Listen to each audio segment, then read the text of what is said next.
Vaishescha Kripa Sindhubhyo Cha Patitanam Pavanebhyo Vaishnavebhyo Namo Namaha. Nama Om Vishnupadaya Krishna Prishtaya Bhutale Srimati Bhakti Vedanta Swamin Iti Namine Namaste Saraswati Devi Gauravani Pracharine Nirvishesha Shunyavadi Paschyata Deshatarine Jaya Shri Krishna Chaitanya Prabhu Nityananda Sri Advaita Gadadhara Sri Vasadi Gauravakta Hare Krishna, Krishna Krishna, Hare Hare, Hare Rama, Rama Rama, Hare Hare.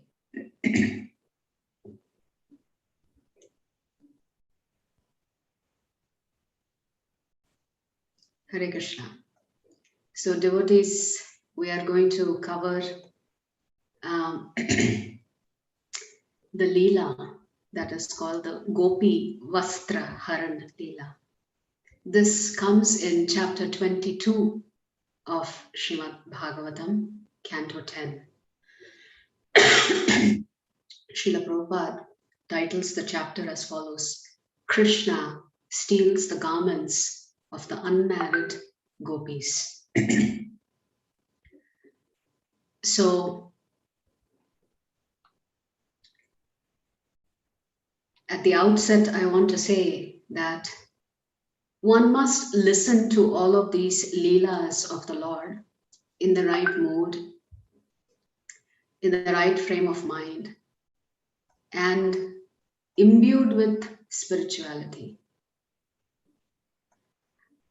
Sometimes when we hear the pastimes of the Lord, we have a tendency to superimpose our mundane material understanding of relationships or of how we understand and view the world.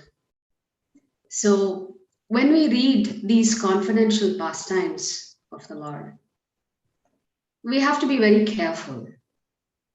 What is the mood with which we are listening to these pastimes? So having said that, we will get into the actual pastime. So Sukadeva Goswami begins this chapter by saying, it is the month of winter. As a matter of fact, it's the first month, Mrigashirsha. In the Bhagavad Gita, Krishna says, of all the months, I am Mrigashirsha. And the reason he says, of all of the months, I am Mrigashirsha is because these young gopis observed this vrat during this month. I think even today, in this month, there are a lot of unmarried girls who keep a vrat during this month, hoping that they will find a good spouse by keeping this vrat during this specific month. So even today, this tradition is carried forward. So Sukadeva Goswami says, during this month of Mrigashirsha, these young unmarried girls of Gokul, they were observing a vrat. What is this vrat? They were worshipping goddess Katyayani. Who is Katyayani? Katyayani is Durga Devi. So for the entire month, Sukadeva Goswami says, they would eat only unspiced khichdi, rice and moong dal cooked, no salt and no spices. So this was the vrat that these young gopis had kept for that month. And as part of the vrat, what would they do? They would wake up very early in the morning. They would call each other.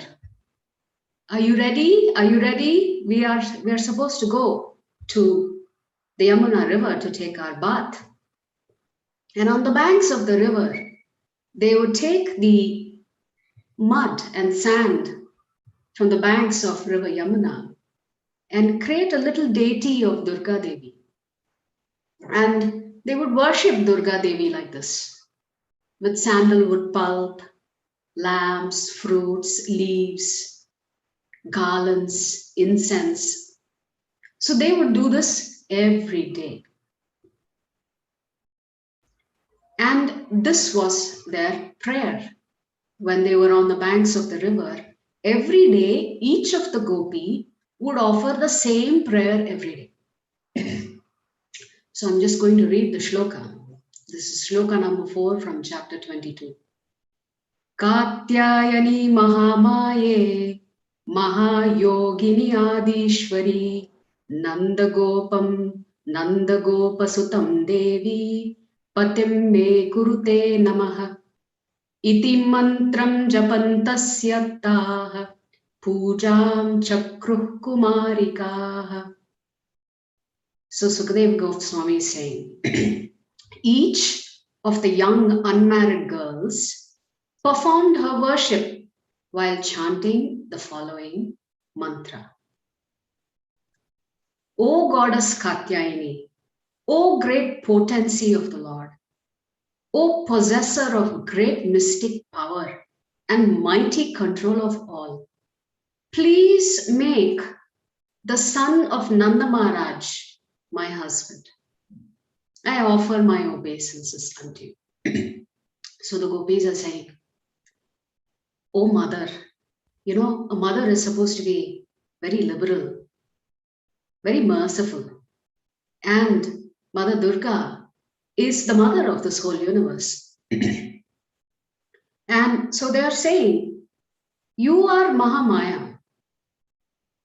You are the Shakti of Lord Krishna. Certainly you can give us this boon. And Durga Devi is thinking, but then you seem to have misunderstood my role and responsibility. My role is quite the opposite. My role is to separate the Jivatma from Krishna.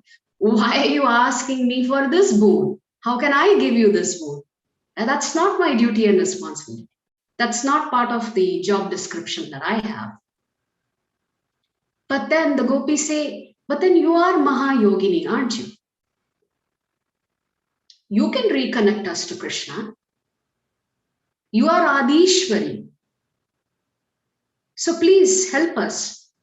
You know, unlike the prayers that we heard yesterday of the Nagapatnis and Kaliya, they are not telling Durga Devi, if you are pleased with us, can you offer this to us? They are actually making a demand. They're saying, you know, Nanda Maharaj has this young son, this mischievous boy called Shyamasundar. Their demand is, please make sure that the son of Nanda Maharaj, Shyamasundar, becomes my husband. So they just straight out make a demand. They're not asking. They're not asking very, well, if you want, if it is your desire, you make it happen for me. They're making a demand. They're saying, this son, Shyamasundar, make him my husband. After saying that, they say, I offer my obeisances unto you. But then they want Krishna as their husband. So in this shloka, when Sukadeva Goswami is referring to the gopis, he uses a word, and that word is Kumarika. Now, in Vedic scriptures, as per Vedic tradition, different age groups, you use different terminology to refer to that particular age group. So the word Kumarika means that these gopis are anywhere between the ages of 0 to 5. So they're practically babies. So hence Sukadeva Goswami uses the word Kumarika to establish for us how young these children were when they were offering this prayer. So the gopis have offered this prayer. So every day they would come to Kalindi, take a bath, offer the prayers, and worship Durga Devi this way. They had a single pointed ask. We want Krishna as our husband, nothing else. So for this entire month, 30 days that they had kept this breath, what would they do? They were always meditating throughout that month. May Nanda Maharaj's son become my husband. May the son of King Nanda become my husband. They were constantly meditating for those 30 days. We want Krishna as our husband. So each day they would rise at dawn. They would call out to each other. And what would they do? They are young girls. They would hold each other's hands. They will skip along. They will dance. And what were they singing? They were singing about Krishna. Krishna did this pastime. Krishna did that pastime. How beautiful he is. How charming he is. How he's captivated our heart. Like this, every day, they would do this. So as they reached the banks of the river, they would take off their clothes, leave it on the banks of the river, and step into the river naked. All the while they were in the river naked, they would do the same thing. They would sing the glories of Krishna. Now, Lord Krishna knew what they had prayed for. He is called Yoga Yogeshwari in the shloka. The master of all the masters of mystic yoga, Sukadeva Goswami says. He knew exactly what their prayer was. So on the very last day of this vrat, they are done, 30 days it's the 30th day, and Krishna decides, okay, time has come for me to let them know that I have heard their prayer. So what does Krishna do?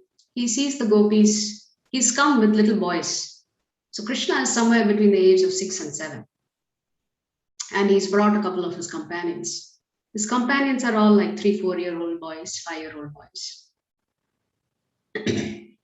Krishna sees that the garments are left on the banks of the river. The gopis are taking a bath. So he decides, I'll pick up these garments. He climbs on top of a kadamba tree.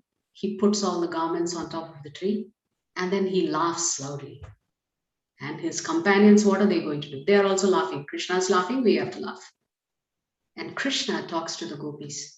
He tells them, my dear girls, if you want your clothes, I'm not joking with you. I'm telling you, I'm speaking the truth. If you want your clothes, I see that you're actually really tired. No? After 30 days of keeping vrat, you are so fatigued.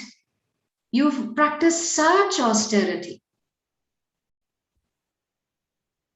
But if you want your clothes, come to me. Either you can come to me one by one or you come all together. I don't know which cloth belongs to whom. So I'll give you your garment back. So like this, he was playing with them. And then as if to emphasize that he is not kidding, he says, ask these boys, these Gopa boys, I have never lied. This butter thief is trying to convince the gopis. Ask my Gopa friends, they will tell you I never lie. So come forward. So come one by one or come all together and I will give you your clothes. And the gopis, hearing Krishna's voice, after all, what was their prayer? Their prayer was they wanted Krishna as their husband. Needless to say, they were in a blissful state to know that Krishna had come, was sitting up on top of a tree, had their clothes strung up on the various branches, and was speaking to them in this very joking manner. So their love for the Lord immediately increased. So what do? They are very shyly, they're looking at each other, giggling, laughing, joking among themselves. They are partly embarrassed because they are naked in the river. They are up to their neck in water. So even though Krishna was entreating them to come out of the water, they don't come out of the water. But Krishna was trying to coax them to come out. And because it is the first month of winter, the water was cold. They were shivering, but they wouldn't move. So they tell Krishna, They speak to Krishna as follows.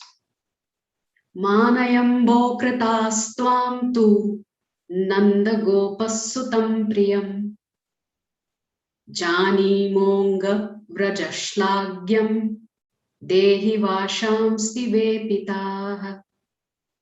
What are they telling Krishna? Dear Krishna, don't be unfair.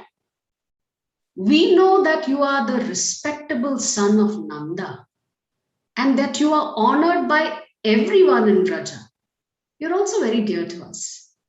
Please give us back our clothes. We are shivering, Krishna, in this cold water. So they're telling Krishna, you're being very unfair. First of all, you come and steal our clothes. Then you're asking us to step out of the water and come and pick up the clothes from you. What is this? You are the son of Nanda Maharaj. Little bit of respect maybe. And as if to soften the blow, they're saying, you are actually very dear to us. But please, give our clothes back to us. We are shivering in this cold water. Next shloka. So they're not done yet with Krishna. The next shloka they say, Shyama sundara te dasya karavamata dehi vashamsi dharmagnya no ched rajne bruvamahe. So they're telling Krishna, O Shyama Sundara, we are your maid servants and we must do whatever you say. But give us back our clothing. You know what the religious principles are. And if you don't give us our clothes, we will have to tell the king. Please, Dehi, please. So they're telling Krishna, you are actually the Lord of Dharma. You understand religious principles. Yes, we know. We are your maid servants. We are just your servants. We will do whatever you ask. Technically speaking, we should follow your instruction. You asked us to come out of the water and take the clothes. But what you're asking doesn't seem to be very dharmic. And oh, by the way, if you insist and you don't give us our clothes, we will go and tell Nanda Maharaj you did this. And Krishna laughs and says, really? Nanda Maharaj, old man. He's not going to do anything. And then the gopis get a little bit more upset with Krishna and they say, really? You're not worried if we go and tell Nanda Maharaj that you've done this? And they up there ask, they say, well, if you're not afraid of Nanda Maharaj, we are going to go and tell Kamsa himself and he will take proper care of it.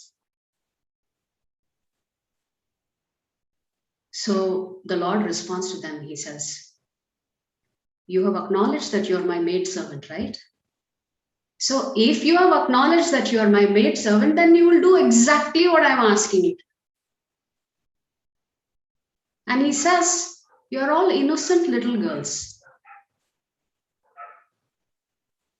But if you don't do what I say, I'm not going to give these clothes back. I don't care. You complain to Nanda Maharaj, Kamsa, I'm not afraid of any of them. So now the gopis had no option. Krishna has repeatedly said, I am not going to give your clothes back to you unless you step out of the water, come to me, and I will give your clothes. So they're looking at each other. They're wondering who's going to step out of the water first. One of them has to step out of the water first so that the rest of them have the strength to get out of the water because they know that they're naked. So, but the water had become too cold. So they do the best. One of the gopis steps out. She covers her top portion of the body with one arm and the other arm covers the bottom portion of the body. And one by one, the gopis come out. They are very embarrassed because they're naked. But at the same time, they're so in love with Krishna. By now, what had Krishna done? The clothes were hanging on the branches of the tree. He picks it up and puts it on his shoulder. And when he sees the gopis being so embarrassed, the Lord becomes filled with mercy and he tells them the following. He says, you know, you've kept this vrat, but you've actually committed an offense.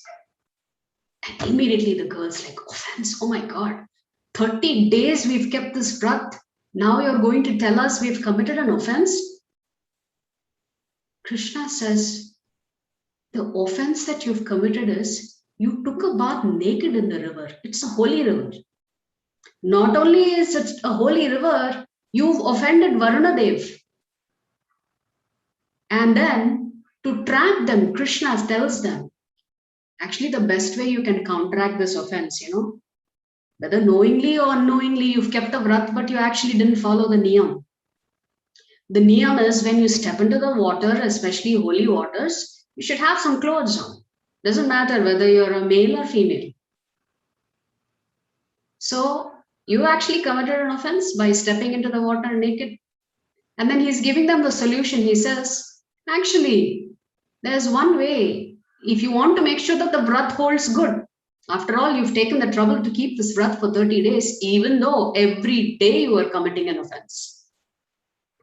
So Krishna tells them to counteract this offense, do one thing. Hold both your palms above your head like this, and in supplication offer your obeisances, and perhaps the demigods will forgive you. And then take back your clothes and go back home. So the gopis are thinking, well, they certainly don't want to break the vrat.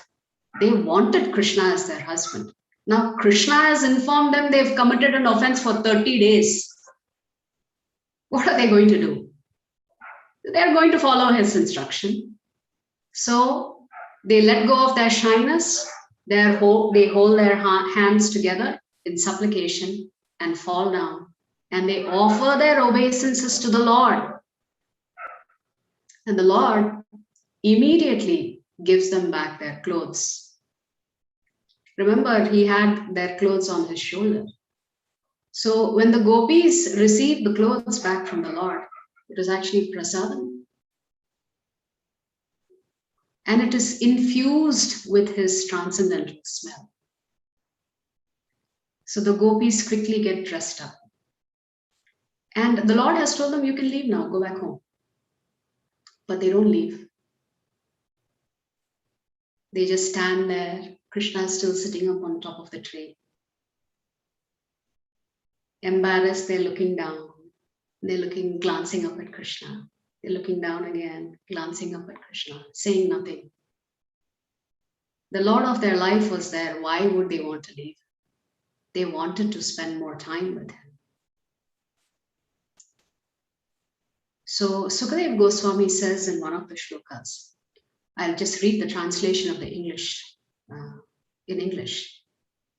In text 22, Sukadev Goswami says, although the gopis had been thoroughly cheated, deprived of their modesty, ridiculed, and made to act just like toy dolls, and although their clothing had been stolen, they did not feel at all inimical towards Sri Krishna.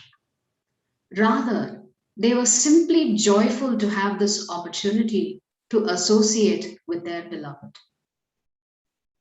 And in the next shloka, Sukadev Goswami talks about how the gopis were actually addicted to associating with their beloved. And they had become so captivated. After all, they were praying for the Lord, and the Lord had appeared. So even after putting their clothes on, they don't want to leave. They were just very shyly glancing up at Krishna. Now, Krishna knew what they had prayed for. And what is mystical is Krishna tells them that he refers to them as saintly girls. So I'll just quickly read that shloka. What is Krishna saying?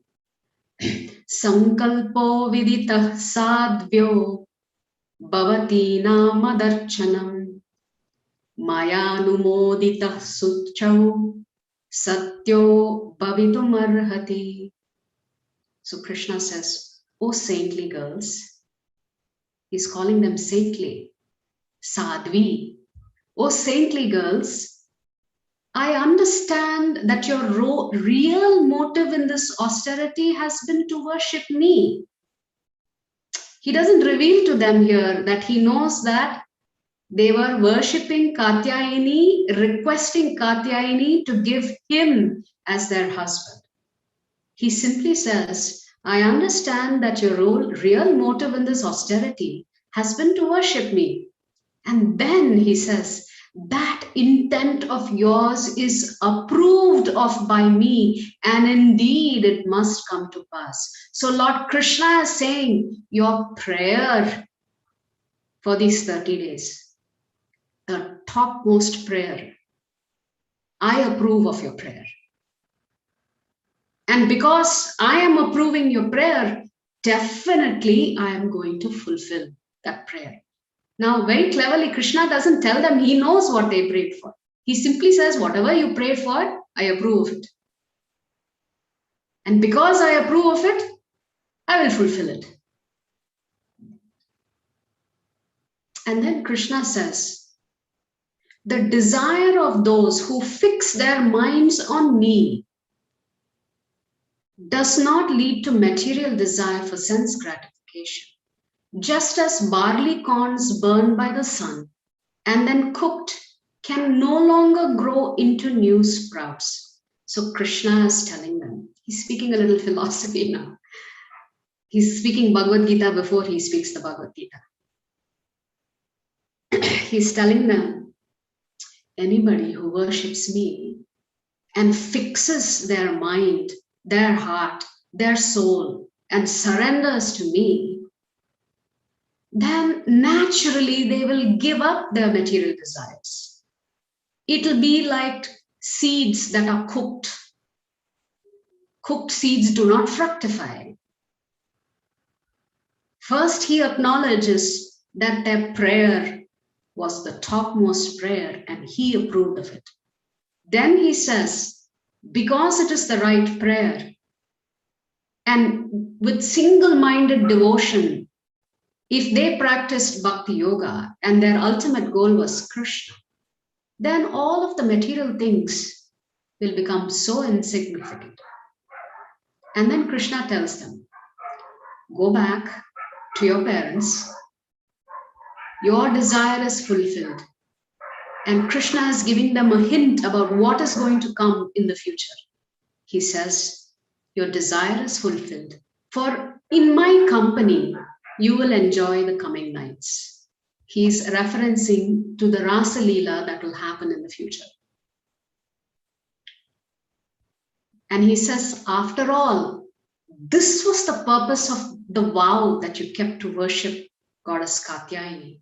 And he calls these gopis pure-hearted ones. He's referred to them once as saintly girls, and now he's calling them pure-hearted. So, after hearing this instruction from the Lord, they reluctantly leave Krishna and go back home. So now what is the takeaway for us in this? See, Krishna was probably between the age of 6 and 7. Here, the gopis, as we said, were between the ages of 0 to 5, very young. These gopis were not ordinary girls. They were self-realized souls who had come down from the spiritual world to perform this Leela with the Lord in Vrindavan. So why did Krishna take away their clothes? This is no Romeo-Juliet story. There is such deep significance behind this particular Leela.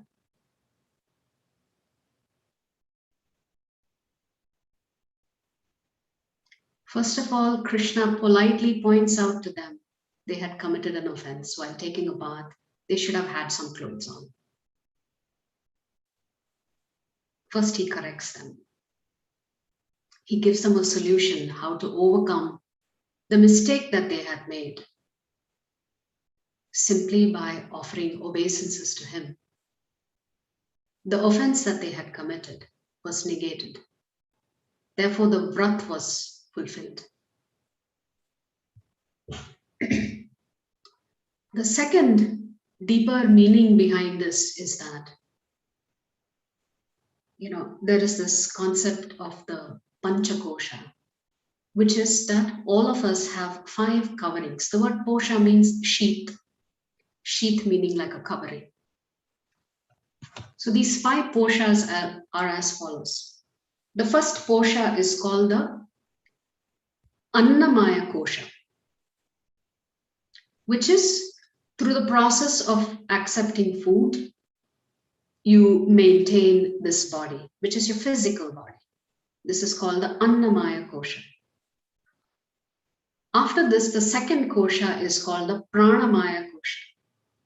Pranamaya Kosha literally is your breath, pranayam, breathing. The third Kosha is called the Manomaya Kosha.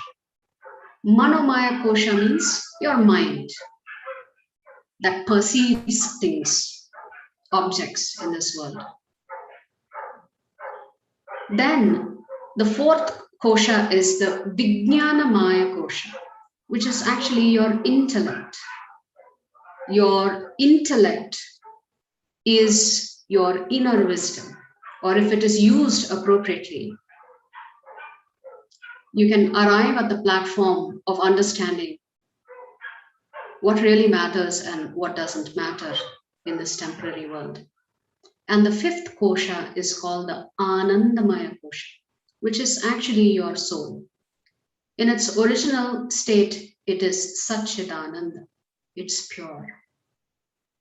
It is blissful. It is eternal.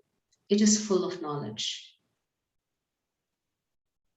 So Krishna, through this Leela, is telling us that if we really want him,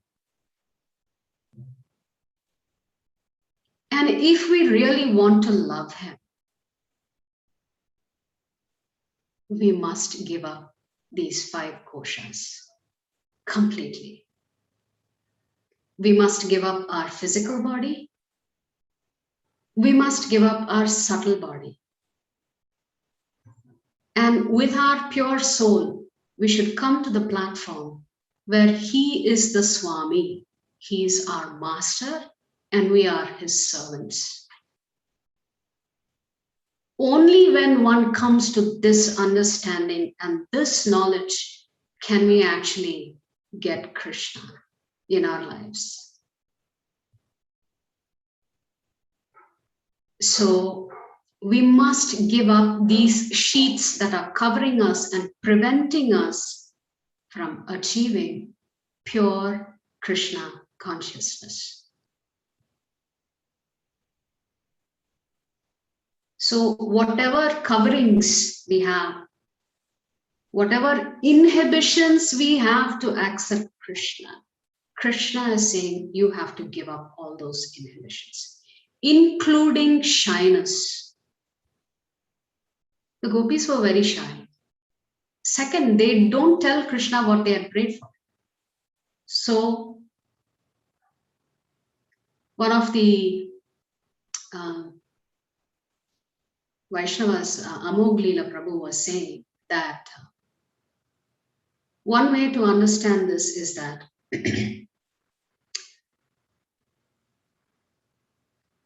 when we are approaching Krishna, we should be honest.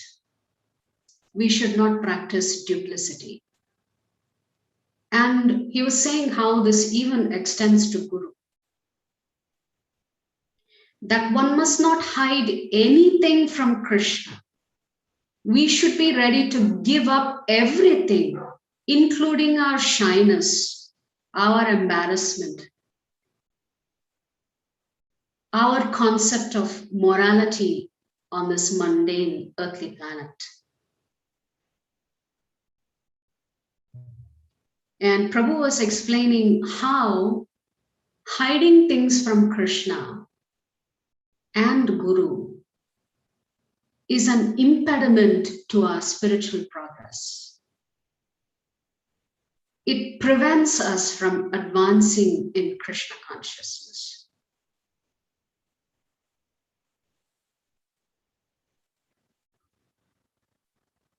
So, with both Guru and Krishna, especially if the Guru asks you questions, we must confess our weaknesses and the offenses that we have committed.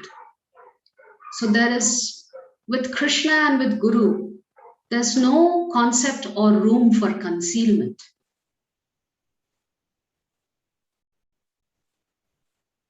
We must be ready to literally expose ourselves, humble ourselves. We must be ready to be chastised. Krishna very gently chastised the Gopis, saying that they had committed an offense. So similarly, in our interactions with Guru, we must be ready to accept. We must be ready to accept chastisement. So, in summary, what is important to understand here is that we must be willing to give up all our inhibitions, all our faulty notions, our concept that we are this body. We must be willing to give all of that up to achieve Krishna. That is the level of purity that is necessary. And how beautifully Krishna calls these gopis sadhvis, saintly. They are pure. So Krishna is saying to us that these gopis, please don't misunderstand. They are pure souls. Inadvertently, they had committed an offense.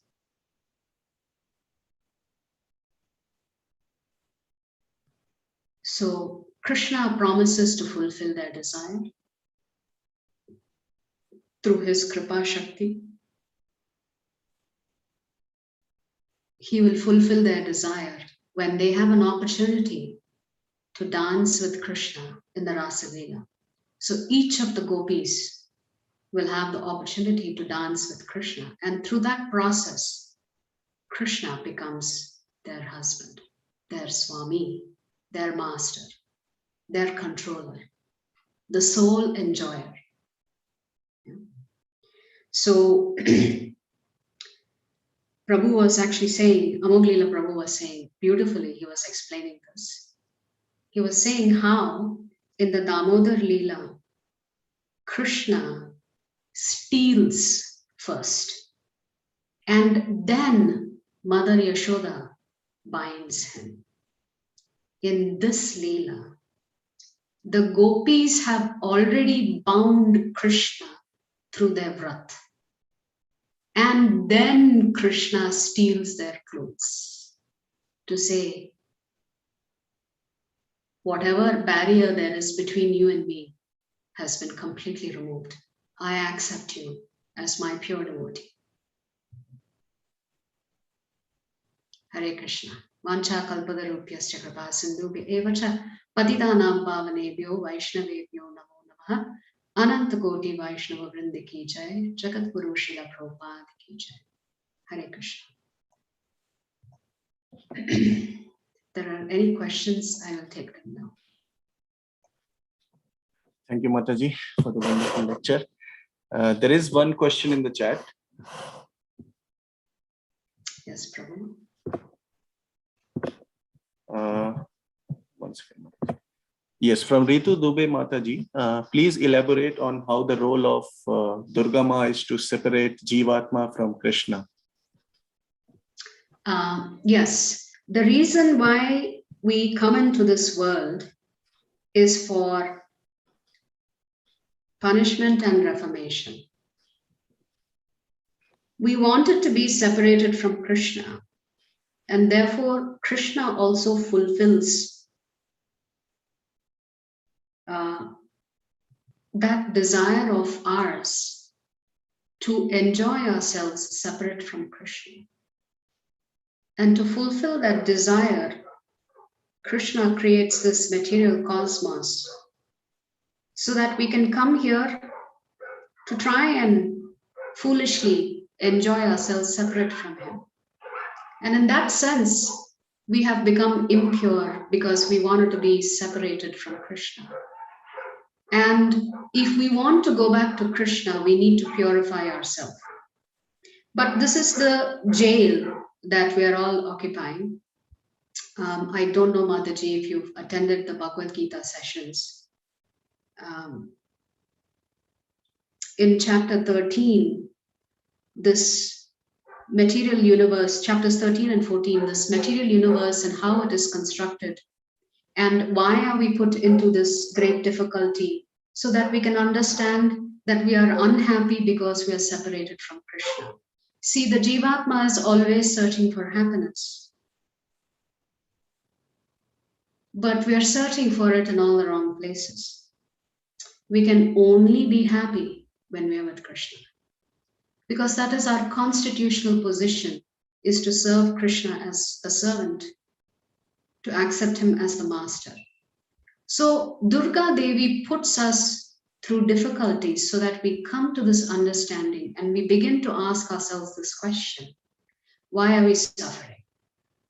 Why do I not have eternal happiness?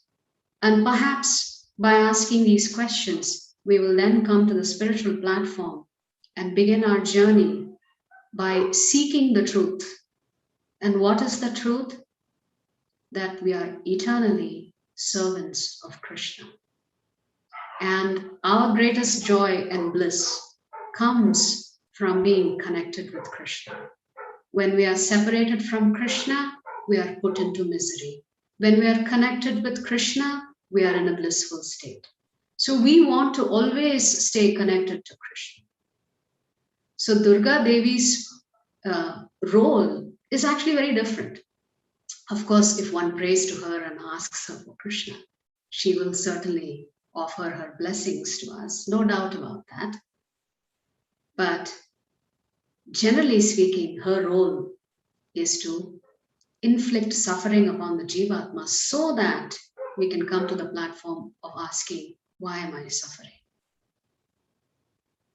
How can I bring this suffering to an end? Yeah. Hare Krishna. I hope that answered your question, Mataji. Yes, Mataji, thank you so much for explaining it so beautifully. My doubt is so clear now. Thank you, Mataji. Hare Krishna, Danvat Pranam. Hare Krishna, Mataji. Danvat Pranam.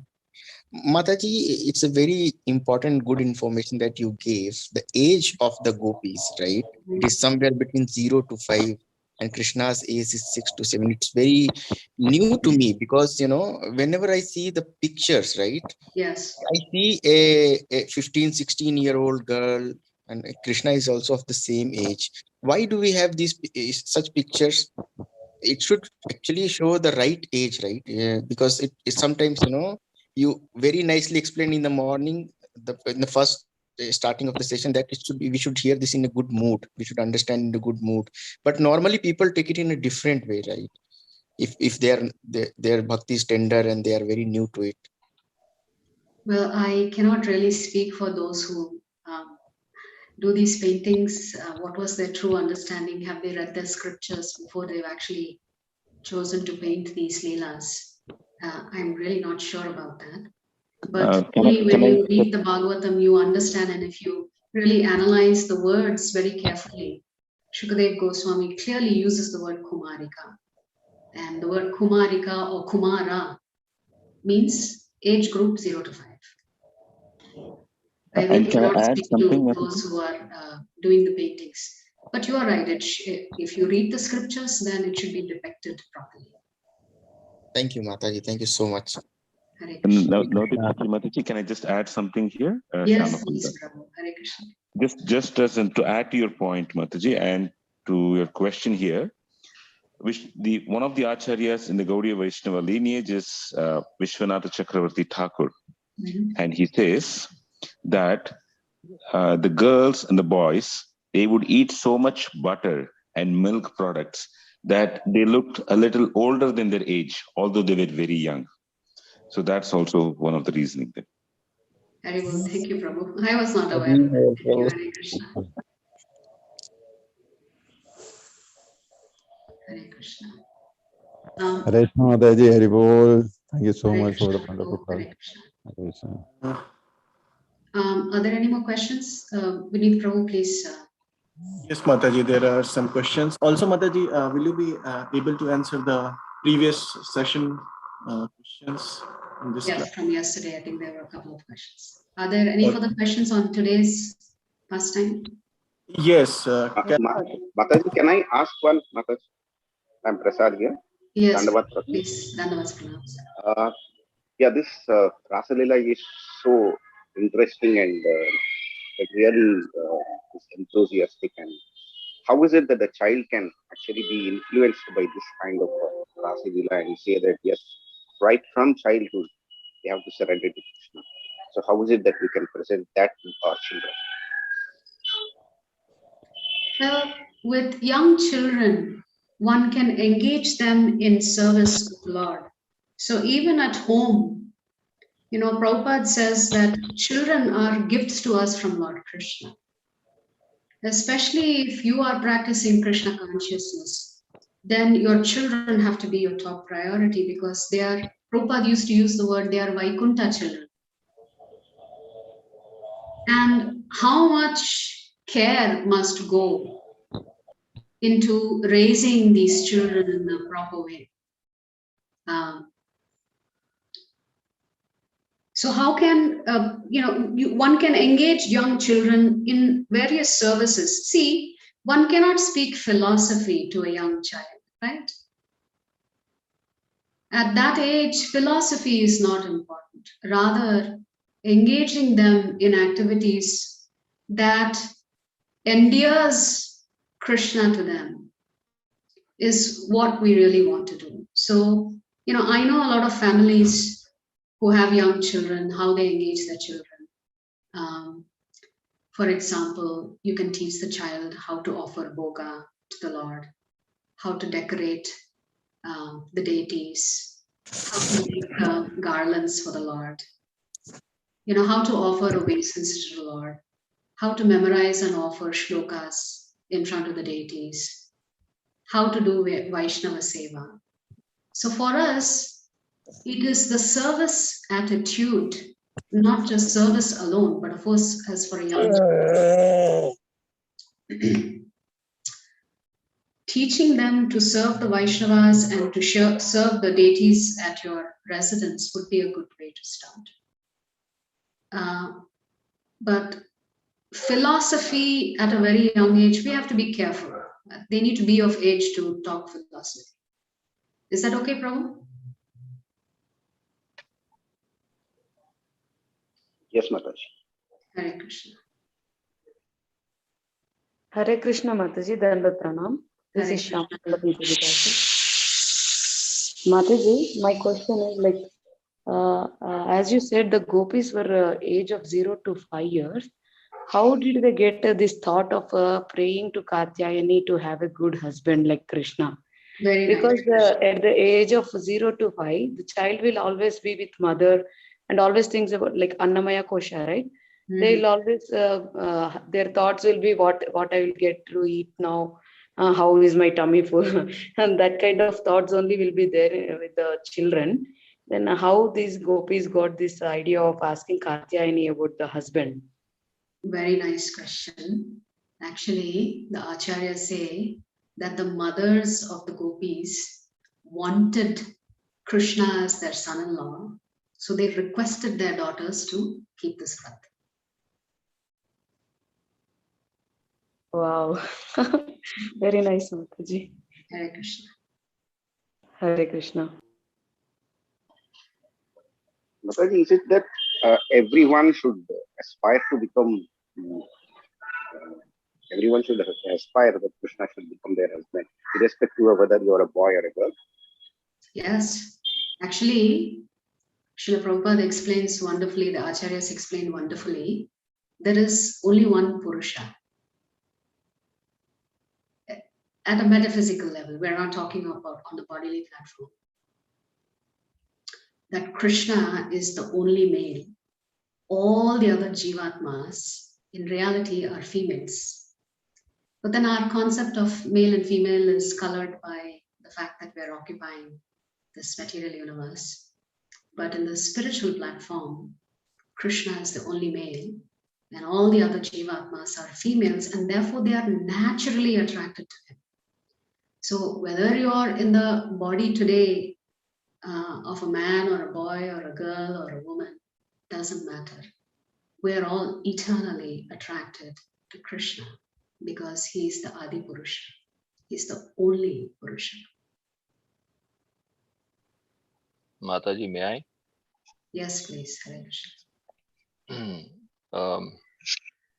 I don't have a question, it's more a comment, the story, yes, you made it very you portrayed it very nicely, but personally, you did a disclaimer also at the beginning saying it depends on how you view it, but the story in itself was not really in good taste in my personal view, because on one side we are saying they were 0 to 5, on the other side we are saying they were wanting to marry, and thirdly we are saying, okay, you could not bathe naked, and fourthly we are saying when it comes to God, demigods, they don't want you to bathe naked, but when it comes to God, yes, he can make them reveal themselves. Somehow that part of the whole story was a little unpleasant to me. Having said that, I must say you you narrated it extremely well. I mean, thank you so much. You brought in a different perspective to the whole thing. But we normally read all these stories and harikathas for morals. Somehow in this story, I was not getting much of moral. And especially when it comes to kids, we can't be narrating these stories to them. That was my personal view. Don't mind me saying this, but yes, that's what I felt. But must appreciate you for trying to portray it in an extremely positive way. Thank you so much for that.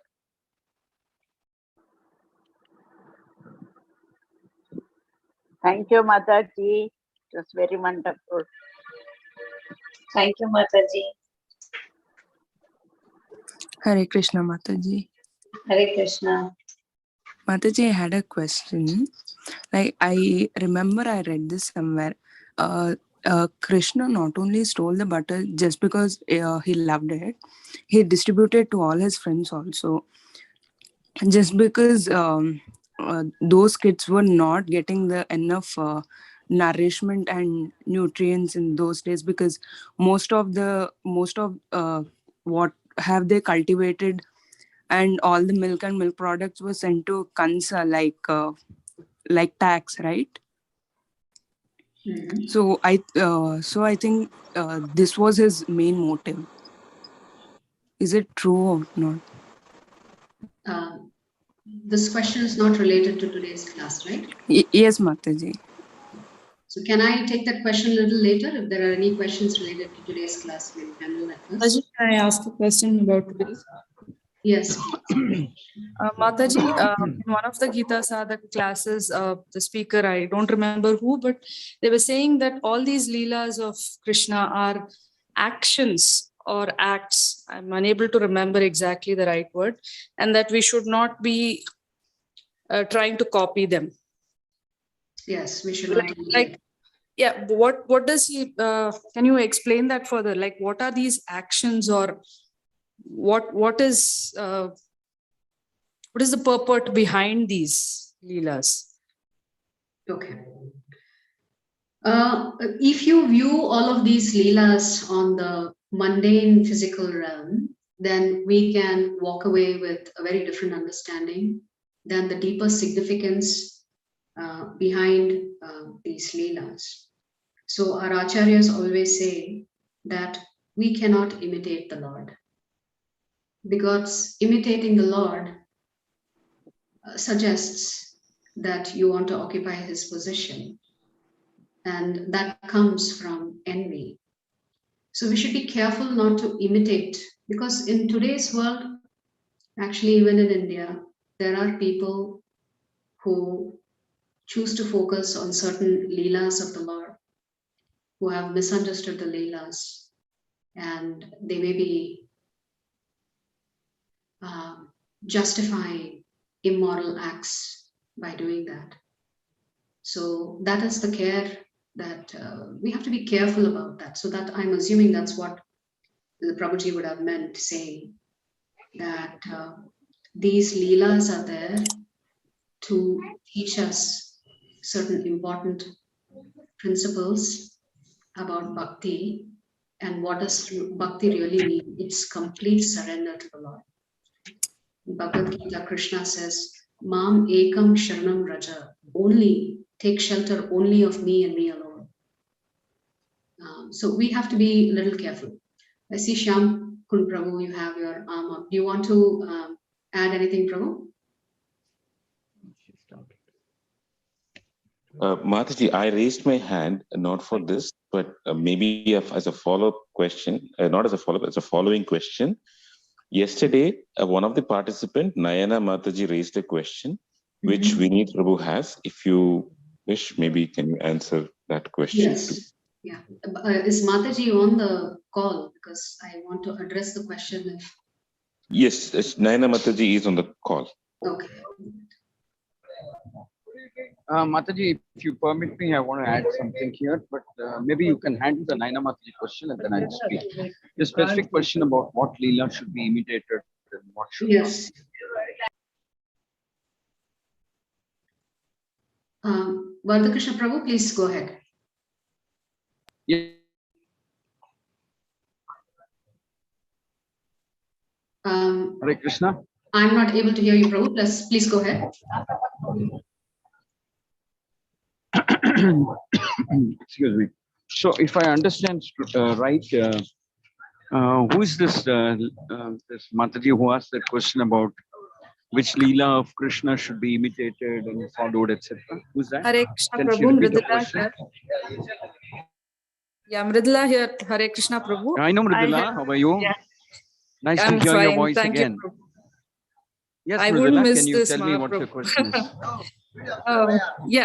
I think it was you who said these are all actions of the Lord. I didn't really get it then.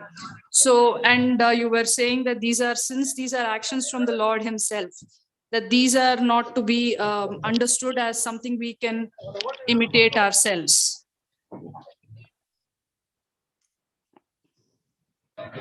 Yes. Yeah. By actions, I mean. So what's your question? So I assume that actions mean here that the Leela was done to impart a certain lesson to the Gopis or Vrajvasis. So that's what I wanted to clarify. You see, this Leela falls under the category of Krishna fulfilling the promises or assurances that he gave in one of his previous incarnations. It falls under that kind of a category. Like, for example, the sages of Dandakaranya wanted Krishna as their husband. So Lord Rama will tell them, not this time, next time around. So this Leela also is a very confidential Leela between Krishna and his most intimate devotees, or rather we should say most intimate. So it's a completely different category in the sense that it's a loving reciprocation between Krishna and this confidential Nitya Siddha devotees. So certainly that does not come under the category of leelas that can be, shall I say, where this,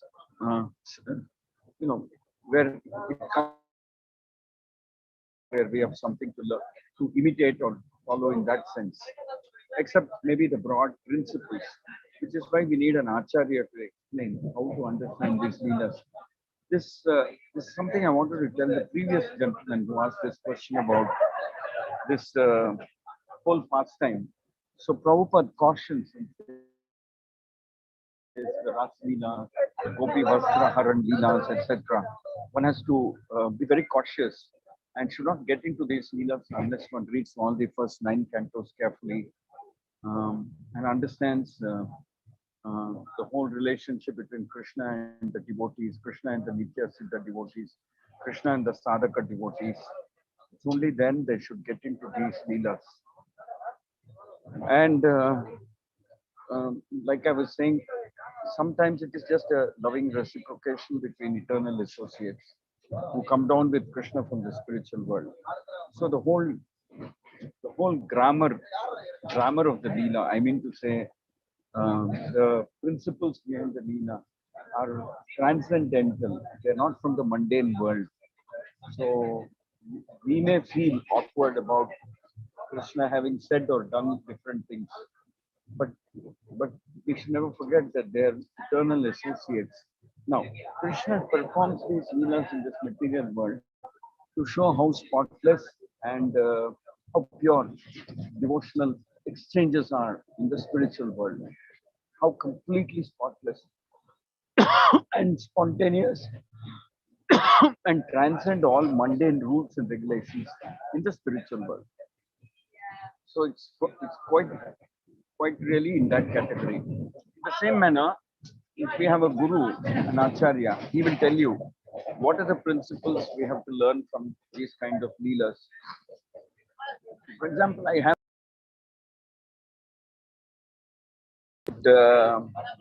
about acharya reject, or for that matter, why Dronacharya rejected Ekalavya. So we have to understand this from the mouth of an acharya. Otherwise, we tend to look at it from an extremely mundane point of view, to the point where maybe we will commit offenses because of immature understanding. Hare Krishna. Thank you very much, Mataji. Thank you. Thank you, Mridula Mataji, and thank you also, Krishna Prabhu. Shanti Mataji, do you have a question? And then I will go to the questions from yesterday. Hare Krishna Mataji. Today's session, I agree with you because this is what happens. This Vastraharan, usually children of today's age between 0 to 5, this Kali Yuga age, they just get conscious by the age of 4.5, they are conscious. So it is my personal experience with my granddaughter. So what she does, she comes seeing all the devotional atmosphere in the house and all. Then when she's out from the bathroom, she says, no, please give me a towel. I want to wrap down. And then Krishna is there. This is what she says. And then this Radhashtami, she dressed up like Radha and she kept the statue there. And, as if she said, I'm going to get married to Krishna. See, these things, what happens, we don't tell the children. They see the pictures, they see how, and then how we answer to them. That is more important. Yes. So there is nothing, I think you cannot say that 0 to 5 age is not the age where they think all that, nothing like that. It comes spontaneously, and that is just a sort of innocent talk. So that is how we should accept. So I agree with you because I'm experiencing that with my daughter. So anything with my granddaughter, granddaughter. So this is what she does. So it's not that nobody taught her or nobody, but sometimes she keeps saying, Mama, this Krishna is a little big, no? Then I said, no, you have small photos also. See that? Then she's happy. So I 100% agree with you. 0 to 5 years is not the age factor. It is today's criteria. This is how we expose our children. That way they take it up. If we just stay when they say, oh, yes, I want to do this. And if you shout at them telling what nonsense you're talking, this is not the way you should talk, then the things go wrong. Okay. So thank you so much, Mataji. Wonderful. Very well. Thank you, bro. Thank you, Mataji. Thank you so much. So there is a question in the chat that I'm seeing unrelated to the class today. what is the purpose of Krishna consciousness? The purpose of Krishna consciousness is to go back to serving Krishna in the spiritual world. That's the purpose of Krishna consciousness. I hope that answers your question, Dr. Manjula. Pranam Mataji. Hare Krishna. How are you? Hare Krishna. Doing fine, Mataji. Thank you. Nice to see you in class today. No, Mataji, I'm attending the classes regularly. This Kartika Matha, no, I have been in all the classes. I did not. Wonderful. Only the Sadhaka classes, I think, just because of the timings, no, I am unable to make it because normal life has resumed back, Mataji. Yes, I know, Mataji. Thank you, Mataji. Anyway, I hope the answer was satisfactory. No, Mataji, no, I was just thinking, I mean,